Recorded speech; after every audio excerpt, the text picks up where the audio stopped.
కార్తీక మాసం పూర్తయ్యేలోపు ఆడవారి చేతికి ఈ రంగు గాజులు ఉంటే తీసివేయండి, లేదంటే భర్తకు తీరని కష్టాలు తప్పవు అని పెద్దలు చెప్తూ ఉన్నారు. కార్తీక మాసం ఎంతో పవిత్రమైన మాసం, శివకేశవులకు ఎంతో ఇష్టమైన మాసం. ఈ మాసంలో ఆడవారు ఎంతో భక్తి శ్రద్ధలతో పూజలు, నోములు, వ్రతాలు చేస్తూ ఉంటారు. అలా చేసినప్పుడు చేతికి మట్టి గాజులు ధరిస్తూ ఉంటారు. మట్టి గాజులకు మన సాంప్రదాయంలో చాలా ప్రాముఖ్యత ఉంది. సాధారణంగా మహిళలు తప్పనిసరిగా నుదుటిన బొట్టు పెట్టుకుంటూ ఉంటారు, చెవులకు కమ్మలు పెట్టుకుంటూ ఉంటారు, అలాగే చేతులకు గాజులు వేసుకుంటూ ఉంటారు. నిజానికి మహిళలకు గాజులు అందాన్ని తెచ్చి పెడతాయి. అయితే కేవలం అందం కోసం మాత్రమే మహిళలు గాజులను వేసుకోరు. హిందూ ధర్మంలో ప్రతి ఒక్కటి శాస్త్రీయంగా ఉంటాయి. మహిళలు ధరించే గాజులు అందానికే కాదు, సౌభాగ్యానికి చిహ్నం. స్త్రీలు ధరించే గాజులు మట్టివైతే ఆ ఇంట శ్రీ మహాలక్ష్మీదేవి నివాసం ఉంటుంది. మట్టి గాజులు ఐశ్వర్యాన్ని కలిగించటమే కాక వీటి శబ్దం శుభాలను, అనురాగాలను పెంచుతుంది. మన దేశంలో ప్రతి ఒక్క మహిళలకు ఇష్టమైన ఆభరణాలలో గాజులు ఒకటి. అయితే కాలం మారుతున్న కొద్దీ దుస్తులు, ఆభరణాలు ధరించే పద్ధతిలో అనేక మార్పులు వచ్చాయి. అందులో భాగంగా గాజులు వేసుకోవటం కూడా బాగా తగ్గిపోయింది. అయితే సాధారణ సమయంలో గాజులను వేసుకున్నా వేసుకోకపోయినా, పండుగల సమయంలో, పెళ్ళిళ్ళ సమయంలో, ఇతర శుభకార్యాల సమయంలో సాంప్రదాయబద్ధంగా సిద్ధమైనప్పుడు గాజులు వేసుకోవడానికి చాలామంది ఆసక్తి చూపుతూ ఉన్నారు. పెళ్లిగాని అమ్మాయిలు పండుగలు, పబ్బాలు వచ్చినప్పుడు మాత్రమే మట్టి గాజులను ధరిస్తారు. కానీ సుమంగళి స్త్రీలు మాత్రం నిత్యం మట్టి గాజులను వేసుకునే ఉంటారు, అస్సలు తీయరు. అయితే గాజుల్లో కూడా కొన్ని రంగుల్లో ఉండే గాజులను అస్సలు ధరించకూడదు. ఒకవేళ ఆడవారు తెలియక ఈ రంగులో ఉండే గాజులను ధరిస్తే కార్తీక మాసం పూర్తయ్యేలోపు తీయమని శాస్త్ర పండితులు చెప్తూ ఉన్నారు.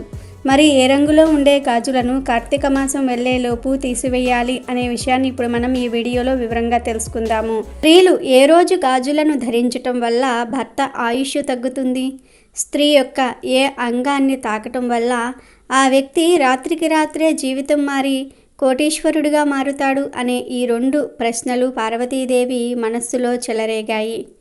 ఈ ప్రశ్నలకు సమాధానం తన భర్త అయిన పరమేశ్వరుడే సమాధానం ఇవ్వగలడని తలచి కైలాసానికి బయలుదేరింది. మరి ఆ 2 ప్రశ్నలకు శివుడు పార్వతీదేవికి ఏ సమాధానం చెప్పాడు అనే విషయాన్ని ఈ వీడియోలో తెలుసుకుందాము. అంతకన్నా ముందు మా వీడియో నచ్చితే లైక్ చేసి షేర్ చేయండి, అలాగే మా ఛానల్ని కూడా సబ్స్క్రైబ్ చేసుకొని మాకు సపోర్ట్ చేయండి. ఇక వీడియోలోకి వస్తే, కైలాసానికి చేరుకున్న పార్వతీదేవిని చూసి పరమేశ్వరుడు ఇలా అంటాడు: దేవి, నువ్వెందుకు విచారంగా ఉన్నావు?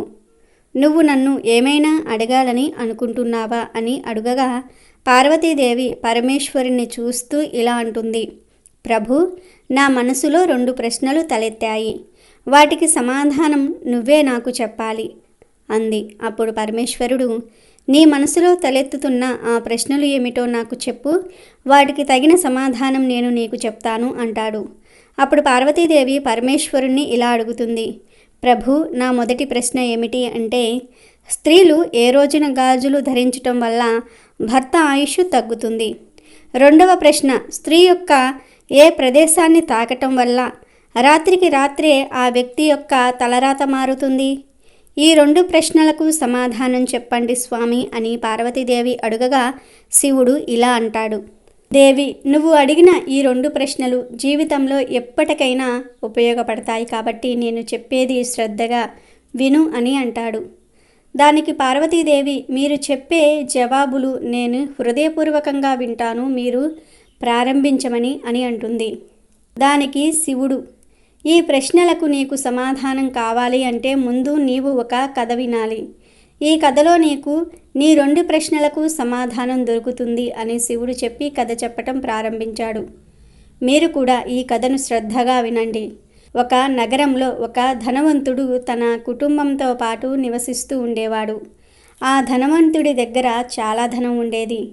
తిండికి, డబ్బుకు ఎలాంటి లోటు లేకుండా జీవిస్తూ ఉన్నాడు. ఆ ధనవంతునికి 3 కొడుకులు ఉన్నారు. ఆ 3 కొడుకులకు పెళ్ళిళ్ళయ్యాయి. ఆ 3 కోడళ్ళు తమ అత్తగారిని, మామగారిని, వారి భర్తలను చాలా బాగా చూసుకుంటూ ఉన్నారు. వారికి చక్కగా సేవ చేస్తూ ఉండేవారు. వారి ఇల్లు ఎప్పుడూ కలకలలాడుతూ ఉండేది. కానీ ఆ ధనవంతుడి పెద్ద కొడుకు మాత్రం అంత మంచివాడు కాదు. దుష్ట స్వభావం కలిగినవాడు. అతను తన తల్లిదండ్రులతో ఎప్పుడూ కూడా గొడవ పడుతూ ఉండేవాడు. అందువల్ల పెద్ద కొడుక్కి ఎక్కువగా ఆస్తి ఇవ్వలేదు. పెద్ద కోడలికి మరియు మిగిలిన 2 కొడుకులకు, కోడళ్లకు ఆస్తిని బాగానే పంచిపెట్టాడు. కానీ ఆ ధనవంతుడు ఎప్పుడూ ఒక విషయాన్ని ఆలోచిస్తూ బాధపడుతూ ఉండేవాడు. ఆ ధనవంతుడు ఇలా అనుకుంటూ ఉండేవాడు, నాకు చాలా ఆస్తి ఉంది, దేనికి లోటు లేదు, అంతా బాగానే ఉంది. కానీ నాకు కూతురు లేదు. నాకు ఒక కూతురు ఉంటే నాకు వచ్చిన కష్టాలను, నాకు కలిగిన ఆనందాన్ని నా కూతురితో చెప్పుకునేవాడిని. ఆ భగవంతుడు నాకు ఒక కూతురుని ఎందుకు ప్రసాదించలేదు అని అనుకుంటూ బాధపడుతూ ఉండేవాడు. ప్రతిరోజు గుడికి వెళ్ళి తన బాధను ఆ భగవంతునికి చెప్పుకునేవాడు. అలాగే తనకు ఆడపిల్ల సంతానాన్ని ఇవ్వలేదని భగవంతుణ్ణి అడిగేవాడు. ఇలా కొద్ది రోజులు సాగుతూ ఉండగా ఒక రోజు ఎప్పటిలాగానే ఆ ధనవంతుడు గుడికి వెళ్ళి భగవంతుణ్ణి దర్శించుకొని గుడి నుండి బయటకు వస్తూ ఉండగా ఒక వ్యాపారి ఎదురుబడి ఇలా అడిగాడు, ఏమి మీరు గుడికి వచ్చి కూడా ఇంతగా దిగులుగా ఉన్నారు, ఏమైనా సమస్య అని అడుగగా ఆ ధనవంతుడు ఇలా చెప్తాడు, ఏం చెప్పమంటారు నా బాధను. భగవంతుడు నాకు అన్నీ ఇచ్చాడు కానీ కూతురుని ఇవ్వలేదు. నాకు ఒక కూతురు ఉంటే నేను ఆమెతో నా కష్టాలను, సుఖాలను చెప్పుకునేవాడిని అని అంటాడు. దానికి ఆ వ్యాపారి ఇలా అంటాడు, ఓస్ అంతేనా, చూడు నీకు కూతురు లేదని బాధపడుతున్నావు, కానీ నువ్వు పూజించే దేవత కూడా ఒక స్త్రీయే కదా. నీవు పూజించే రాధాదేవినే నీ కూతురిగా భావించు, ఆమెతో నీ కష్ట సుఖాలను పంచుకో, ఆనందంగా జీవించు అని వ్యాపారి చెప్పగా ఆ ధనవంతుడు ఆ వ్యాపారితో సంతోషంగా ఇలా అంటాడు, ఎంత మంచి సలహా ఇచ్చావు, ఉండు నేను ఇప్పుడే రాధాదేవి యొక్క చిత్రపటాన్ని కొనుక్కొని ఇంటికి తీసుకుని వెళ్తాను, ఉంటాను అని చెప్పి ఆ ధనవంతుడు రాధాదేవి చిత్రపటాన్ని కొని ఇంటిలో పెడతాడు. చూడు పార్వతీదేవి, ఆ ధనవంతుడు రాధాదేవిని ఇప్పుడు తన కూతురుగా భావించి ఇంటికి తీసుకుని వచ్చాడు. రాధాదేవి చిత్రపటం తెచ్చినప్పటి నుండి ఆ ధనవంతుని జీవితం మారిపోయింది. ప్రతిరోజు ఆ ధనవంతుడు రాధాదేవి పటానికి ఆహారం పెట్టి ఆ తర్వాత తాను తినేవాడు. బయటికి వెళ్ళినప్పుడు కూడా రాధాదేవి పటాన్ని తాకి వెళ్ళి వస్తాను అని చెప్పి వెళ్ళి పని చేసుకునేవాడు. మళ్ళీ సాయంత్రం తిరిగి వచ్చి రాధాదేవి పటం ముందు ఆహారం పెట్టి తాను తినేవాడు. ప్రతిరోజు ఆ పటం ముందు కూర్చొని ముచ్చట్లు పెట్టేవాడు. ఎవరైనా కొత్త వ్యక్తులు ఇంటికి వస్తే వారికి ఇలా చెప్పేవాడు, నాకు 3 కొడుకులు, 3 కోడళ్ళు, ఒక కూతురు, ఆమె పేరు రాధ అని. ఇలా కొన్ని రోజులు గడుస్తూ ఉండగా ఒకరోజు ఆ ధనవంతుని ఇంటికి గాజులు అమ్ముకునే అమ్మాయి వచ్చింది. అయితే పార్వతీదేవి ఆ అమ్మాయి వచ్చిన రోజు అంత మంచి రోజు కాదు. ఆ రోజున గాజులు కొనటం అంత మంచిది కాదు. ఈ విషయం గుర్తించిన రాధాదేవి తన మాయాజలంతో రంగురంగులుగా ఉన్న గాజులను నల్లగాజులుగా మార్చేసింది. గాజులను కొనాలని వచ్చిన 3 కోడళ్ళు ఆ గాజులను చూసి నచ్చలేదని చెప్పి ఆవిడను వెళ్ళిపోమ్మని చెప్పారు. గాజులు అమ్ముకునే ఆవిడ దిగులుగా ఇంటికి వెళ్ళిపోయింది. 2 రోజులు అయిన తర్వాత ఆ గాజులు మళ్ళీ మామూలు రంగులోనికి వచ్చాయి. ఆ గాజులు అమ్ముకునే ఆవిడ మళ్ళీ ఆ ధనవంతుడి ఇంటికి వచ్చింది. ఈసారి గాజులు చూడముచ్చటగా, అందంగా, ఆకర్షణీయంగా ఉన్నాయి. 3 కోడళ్ళు వచ్చి గాజులు వేయించుకున్నారు. ఆ తర్వాత రాధాదేవి కూడా గాజులు వేయించుకుంది. రాధాదేవి అందాన్ని చూసి ఆశ్చర్యపోయింది గాజులు అమ్ముకునే ఆవిడ. నేను చాలా సంవత్సరాల నుండి ఈ ఇంటికి గాజులు అమ్మడానికి వస్తున్నా, కానీ ఈమె నాకు ఎప్పుడూ కనిపించలేదు. అసలు ఎవరు ఈమె? బహుశా వీరి చుట్టాలేమో అని అనుకున్నది. కొంచెం సమయం అయిపోయిన తర్వాత గాజులు అమ్ముకునే ఆవిడ ధనవంతుని దగ్గరకు వెళ్ళి డబ్బులు అడిగింది. దానికి ఆ ధనవంతుడు 3 కోడళ్ళు తీసుకున్న గాజులకు ధనం చెల్లించాడు. ఆ డబ్బు చూసి గాజులమ్ముకునే ఆవిడ ఇలా అంది, చూడండి, నేను మొత్తం 4 గాజులు వేశాను, మీరు 3 మాత్రమే గాజుల డబ్బులు ఇచ్చారు, ఇంకొకరి గాజులకు డబ్బులను ఇవ్వలేదు అని అంది. దానికి ఆ ధనవంతుడు మా ఇంటిలో 3 కోడళ్ళు ఉన్నారు, అంతే కదా, మరి నువ్వు నలుగురికి ఎలా గాజులు వేశావు అని అంటాడు. దానికి ఆమె, మీ ఇంట్లో ఒక అందమైన అమ్మాయి నా చేలుతులతో గాజులు వేయించుకుంది, నాకు డబ్బులను ఇవ్వండి అని అంటుంది. దానికి ఆ ధనవంతుడు, నేను ఇంటికి వెళ్ళి అసలు విషయం తెలుసుకుని నీకు రేపు డబ్బులు ఇస్తాను, ప్రస్తుతానికి మీరు ఇంటికి వెళ్ళండి అని ధనవంతుడు గాజులమ్మ ఆవిడతో చెప్తాడు. ఇక ధనవంతుడు ఆ విషయం మర్చిపోయి ఎప్పటిలాగే ఇంటికి వచ్చి రాధాదేవి పటం దగ్గర ఆహారం పెట్టి తాను తిని నిద్రపోతాడు. అతని కళ్ళల్లో రాధాదేవి చింతిస్తూ కనిపించింది. రాధాదేవి బాధగా ఉండటం చూసి ఆ ధనవంతుడు ఏడవటం మొదలుపెట్టాడు. ఏమైంది తల్లి, నువ్వు ఎందుకు బాధపడుతున్నావు అని రాధాదేవిని అడుగగా ఆమె ఇలా అంటుంది, మీరు నన్ను కూతురుగా భావించటం లేదు, ఇక నేను మీ ఇంటిలో ఉండను, నన్ను వదిలివేయండి అని చెప్తుంది. దానికి ఆ ధనవంతుడు మరింత దుఃఖంతో, ఎందుకు తల్లి, ఏమైందని అడుగుతాడు. దానికి రాధాదేవి, నేను ఈరోజు గాజులమ్మాయితో గాజులు వేయించుకున్నా, నువ్వు ఆమెకు డబ్బులు ఎందుకని ఇవ్వలేదు, నీ దృష్టిలో నేను లేను, అందుకే నువ్వు నేను వేయించుకున్న గాజులకు ఆమెకు డబ్బులు ఇవ్వలేదు అని చెప్పింది. దానికి ఆ ధనవంతుడు, నన్ను క్షమించి తల్లి అని బాగా ఏడ్చుకుంటూ నిద్రలోనే ఏడుస్తూ కొంచెం సమయం తర్వాత నిద్రలో నుంచి లేచి త్వరగా డబ్బుల సంచిని తీసుకొని గాజులు అమ్మే ఆ అమ్మాయి ఇంటికి వెళ్ళి ఇలా అంటాడు, అమ్మా, ఇదిగో నీ డబ్బులు, నువ్వు చాలా అదృష్టవంతురాలివి తల్లి, నీవు స్వయంగా నీ చేతులతో రాధాదేవికి గాజులు వేశావు అన్నాడు. ఆ మాట వినగానే ఆ గాజులు అమ్మే గుండెలో బండరాళ్ళు పడినంత పని అయ్యింది. ఆవిడ ఇలా అంది, అయ్యా, నాకు ఈ డబ్బులు వద్దు, ఈ జన్మకు నాకు ఈ భాగ్యం చాలు అంది. ఇక చేసేది ఏమీ లేక ఆ ధనవంతుడు ఆ డబ్బులను ఆమె ఇంట్లోనే పెట్టేసి గుడికి వెళ్ళి అక్కడే జీవనం సాగించాడు. నిత్యం అమ్మవారి సన్నిధిలో సేవ చేస్తూ ఉన్నాడు. ధనవంతుడి కళ్ళల్లో కనిపించిన రాధాదేవి ఆ తర్వాత ఆ ధనవంతుని పెద్ద కొడుకు కళ్ళల్లో కనిపించి ఇలా అంటుంది, నీవు నీ తల్లి కాళ్లను ఇప్పటి వరకు ముట్టుకోలేదు, అందుకే నీవు ఈ దౌర్భాగ్యాన్ని అనుభవిస్తున్నావు. నీవు ప్రతిరోజు బయటకు వెళ్ళేటప్పుడు నీ తల్లి కాళ్లను తాకి వెళ్ళు, అంతా శుభమే జరుగుతుంది. ఈ మాట చెప్పి అదృశ్యమైపోయింది.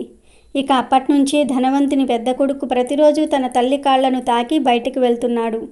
కొద్ది రోజులకు తన జీవితం మారిపోయింది. తను అందరికన్నా గొప్ప ధనవంతుడిగా మారిపోయాడు. కాబట్టి పార్వతీదేవి ఏ వ్యక్తి అయితే తన జీవితం మార్పు చెందాలని అనుకుంటాడో ఆ వ్యక్తి ప్రతిరోజు తన తల్లి కాళ్లను తాకి బయటకు వెళ్తే అతనికి అన్నిటిల్లో విజయం సిద్ధిస్తుంది. ఇది ఈ రెండో ప్రశ్నకు సమాధానం. ఇక నీ మొదటి ప్రశ్నకు సమాధానం ఏమిటి అంటే, వివాహమైన ప్రతి స్త్రీ గాజులు ధరించే ముందు కొన్ని నియమాలు ప్రత్యేక శ్రద్ధ వహించాలి. వివాహమైన ప్రతి స్త్రీ కూడా గాజులను తప్పకుండా ధరించాలి. రెండవ విషయం ఏమిటి అంటే, కొత్త గాజులను ఎప్పుడూ కూడా ఉదయం లేక సాయంత్రం సమయంలోనే వేయించుకోవాలి. మూడో విషయం ఏమిటి అంటే, కొత్త గాజులను ఎప్పుడూ కూడా శుక్రవారం లేదా ఆదివారం మాత్రమే వేయించుకోవాలి. ఈ రోజులలో వేయించుకున్నట్లయితే భర్త ఆయుష్ అనేది పెరుగుతుంది.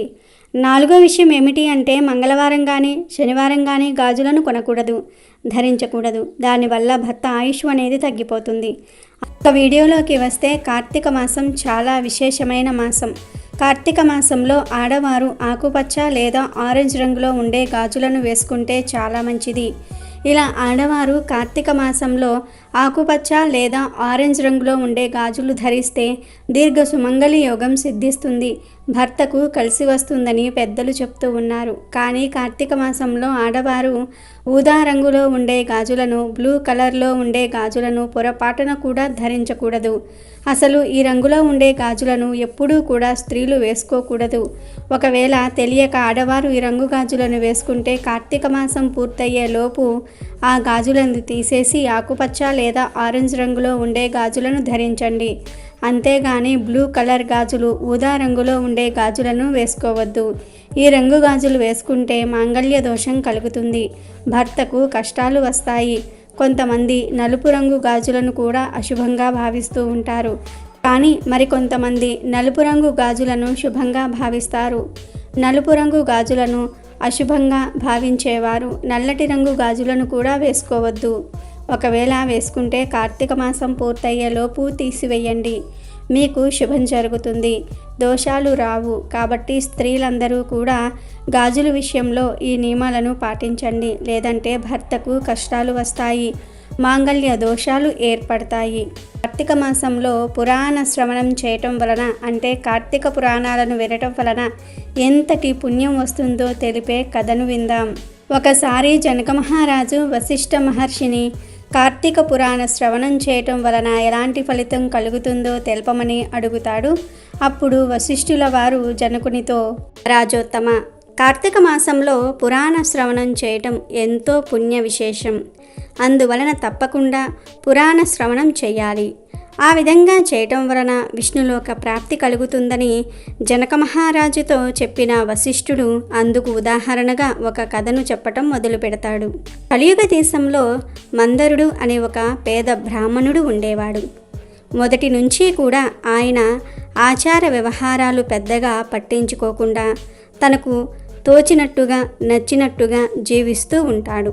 కుటుంబం గడవటం కోసం కూలీ పనులు చేస్తూ ఉంటాడు.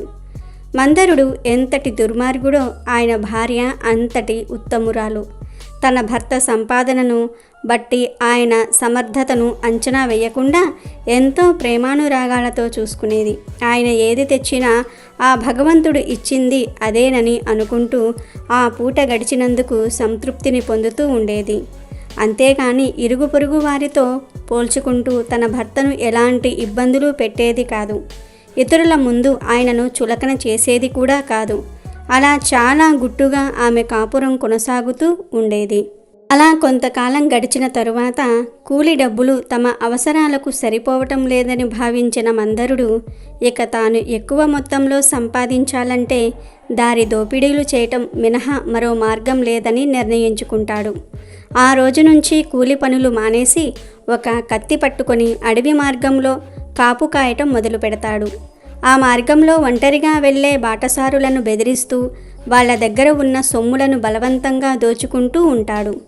అయితే ఈ విషయం భార్యకు తెలియకుండా జాగ్రత్త పడతాడు.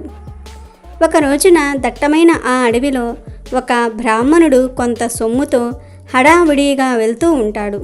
ఆయన కళ్ళల్లోని భయాన్ని బట్టి ఆయన దగ్గర సొమ్ము ఉందనే విషయాన్ని మందరుడు గ్రహిస్తాడు. వెంటనే కత్తి చేతబట్టి ఆయన దారికి అడ్డుగా నిలబడతాడు. అలా ఆయనను చూడగానే ఆ బ్రాహ్మణుడు బెదిరిపోతాడు. తనను ఏమీ చెయ్యవద్దని కోరుతూ తన దగ్గర ఉన్న సొమ్మంతా ఇచ్చేస్తాడు. చాలా రోజుల తర్వాత అంత డబ్బును కళ్ళ చూసినందుకు మందరుడు ఆనందంతో పొంగిపోతూ ఉంటాడు. అనునిత్యము అడవిలో తిరుగుతూ జంతువులను వెంటాడుతూ జీవనం సాగిస్తూ ఉండే ఒక కిరాతకుడు అదే సమయంలో అటుగా వస్తాడు. మందరుడి దగ్గర ఉన్న సొమ్మును చూసి బలవంతంగా తన సొంతం చేసుకోవడానికి ప్రయత్నిస్తూ ఉంటాడు. ఆ ప్రయత్నంలో భాగంగానే ఆ కిరాతకుడు 2 బ్రాహ్మణులను చంపేస్తాడు. అక్కడి నుంచి ఆయన వెనుదిరగాలని అనుకుంటూ ఉండగా నర వాసనను పసిగట్టిన ఒక పులి అక్కడకు వస్తుంది. కిరాతకుడు కనిపించగానే ఒక్కసారిగా దాడి చేస్తుంది. ఆ పోరాటంలో పులి వలన గాయపడి కిరాతకుడు మరణిస్తాడు. ఆయన వలన గాయపడిన పులి కూడా చనిపోతుంది. ఆ మందరుడు, బ్రాహ్మణుడు, కిరాతకుడు, పులి నరకంలోనికి చేరుకుంటారు. అయితే తన భర్త దారి దోపిడీలు చేస్తూ సంపాదిస్తున్నాడని తెలియని సుశీల ఉన్న దాంట్లోనే కుటుంబాన్ని నెట్టుకొస్తూ ఉంటుంది. అడవిలో జరిగిన సంఘటన ఆమెకు తెలిసే అవకాశం లేకుండా పోతుంది. కానీ జీవనోపాధి కోసం బయటకు వెళ్ళిన భర్త రోజులు గడుస్తూ ఉన్నా రాకపోవటంతో ఆమె మనసు ఆందోళన చెందుతూ ఉంటుంది. అదే సమయంలో ఒక సాధువు ఆ ఊరికి వస్తాడు. ఆయన దర్శనం చేసుకున్న ఆమె తన భర్త కనిపించకుండా పోవటం గురించి ఆవేదన వ్యక్తం చేస్తుంది. ఆ సాధువు ఆమెకు ధైర్యం చెప్తాడు. కార్తీక మాసంలో పురాణ శ్రవణం చేయటం వలన మనసుకు ప్రశాంతత చేకూరుతుందని, పాపాలు తొలగిపోయి పుణ్యలోకాలలో స్థానం లభిస్తుందని చెప్తూ ఉంటాడు. ఆ రోజున కార్తీక పౌర్ణమి అనే విషయాన్ని గుర్తు చేస్తాడు. తాను పురాణ పఠనం చేస్తానని, అందుకు ఏర్పాట్లు చేయమని అంటాడు. దాంతో ఆమె తన ఇంట్లో అలికి చక్కగా ముగ్గులు పెడుతుంది. ఒత్తులు వేసి కార్తీక దీపం వెలిగిస్తుంది. తన ఇంట్లో పురాణ శ్రవణం జరుగుతుందని చెప్పి చుట్టుప్రక్కల వారిని పిలుచుకు వస్తుంది. అలా అందరితో కలిసి పురాణ శ్రవణం చేస్తుంది. పురాణ శ్రవణం గొప్పతనం వలన ఆమెలో భక్తి పెరుగుతుంది. ఇక ఆ తరువాత ఆమె అత్యంత భక్తి శ్రద్ధలతో పూజలు చేస్తూ అనుక్షణం విష్ణునామ స్మరణ చేస్తూ ఉంటుంది. ఒకవైపున భర్త కోసం ఎదురు చూస్తూ మరోవైపున దైవారాధన చేస్తూ కాలం గడుపుతుంది. కొంతకాలానికి వయసు పైబడటం వలన ఆమె చనిపోతుంది. ఆమె కోసం దివ్య విమానంలో విష్ణుదూతలు వస్తారు. ఆమెను తీసుకొని విష్ణు లోకానికి బయలుదేరతారు. అలా విష్ణు లోకానికి వెళ్తున్న ఆమె నరకంలో కాలసూత్రంలో తన భర్త శిక్షించబడుతూ ఉండటం చూస్తుంది. నరకంలో తన భర్తను చూడగానే సుశీల ఆశ్చర్యపోతుంది. తన భర్త ఎప్పుడు ఎక్కడ ఎలా చనిపోయాడో తెలియక విస్మయానికి లోనవుతుంది. దివ్య విమానమును ఆపమని విష్ణు దూతలను కోరుకుంటుంది. దివ్య విమానం ఆపిన విష్ణు భటులు విషయమేమిటని అడుగుతారు. అప్పుడు నరకంలో శిక్షను అనుభవిస్తున్న మంధరుణ్ణి ఆమె చూపుతుంది. ఆయన తన భర్త అని వారితో చెప్తుంది. ఆయన ఏం చేశాడో, ఎందుకు అలా శిక్షిస్తున్నారో అర్థం కావటం లేదంటూ ఆవేదన చెందుతుంది. ఆయనతో పాటు ఉన్న వారెవరో తెలియటం లేదంటూ అయోమయాన్ని వ్యక్తం చేస్తుంది. మంధరుడు ఆమె అనుకున్నంత మంచివాడు కాదని, దోపిడీలు చేస్తూ ఎంతోమంది అమాయకులను బాధించాడని విష్ణుదూతలు చెప్తూ ఉంటారు. బ్రాహ్మణులు ఎంతో కష్టపడి సంపాదించుకున్న కొద్దిపాటి ధనాన్ని కూడా ఆయన అపహరించాడని అంటారు. ఒక బ్రాహ్మణుడి దగ్గర ధనాన్ని సొంతం చేసుకొని అదే డబ్బు కోసం వేరే ఒక కిరాతకుడి చేతిలో మరణించాడని చెప్తారు. ఆయన చేసిన పాపాలే ఆయనను నరకానికి తీసుకుని వచ్చాయని అంటారు. ఆ మాటలకు ఆమె చాలా బాధపడుతుంది. మరి తన భర్తతో పాటు శిక్షలు అనుభవిస్తున్న వారెవరు అని సుశీల అడుగుతుంది. మంధరుడి చేతికి చిక్కిన బ్రాహ్మణుడు ఒక వంచకుడు. తన స్నేహితుణ్ణి మోసం చేసి ఆ డబ్బుతో పారిపోతూ మంధరుడికి చిక్కి ప్రాణాలు పోగొట్టుకున్నాడు. ఒక కిరాతకుడు ఎన్నో జంతువులను చంపిన పాపాలను మూటగట్టుకున్నాడు. అంతేకాదు బ్రాహ్మణులను చంపిన పాపం కూడా ఆయనకు చుట్టుకుంటుంది. ఇక ఆ పులి అంతకు ముందు జన్మలో ఆచార్య వ్యవహారాలను పాటించని ఒక బ్రాహ్మణుడు. అందువలనే వీరంతా నరకానికి చేరుకున్నారని విష్ణుదూతలు సుశీలకు చెప్తారు. తన భర్తతో పాటు మిగిలిన ముగ్గురు నరకలోకం నుంచి విముక్తిని పొందాలంటే ఏం చేయాలని విష్ణుదూతలను సుశీల అడుగుతుంది. అప్పుడు విష్ణుదూతలు పురాణ శ్రవణం గురించి ప్రస్తావిస్తారు. ఆమె చేసిన పురాణ శ్రవణం పుణ్యం నుంచి నలుగురికి 4 భాగాలుగా ధారపోస్తే వాళ్లకు నరకం నుంచి విముక్తి లభిస్తుందని చెప్తారు. దాంతో కార్తీక పౌర్ణమి రోజున తాను కార్తీక దీపం కోసం వత్తులు తీసుకురావటము, వత్తులు చేయటము, దీపం వెలిగించటము, పురాణ శ్రవణం చేయటం అనే 4 భాగాల్లో నుంచి ఒక్కొక్కరికి ఒక్కో పుణ్యాన్ని ధారపోస్తోంది. దాంతో వాళ్ళందరికీ కూడా ముక్తి లభిస్తుంది. వాళ్ళంతా కృతజ్ఞతలు తెలియజేయటంతో సుశీల విమానం విష్ణులోకం దిశగా సాగుతుంది. కార్తీక మాసంలో పురాణ శ్రవణ విశేషాన్ని తెలుసుకున్న జనకుడు వశిష్ఠ మహర్షికి సభశక్తికంగా నమస్కరిస్తాడు.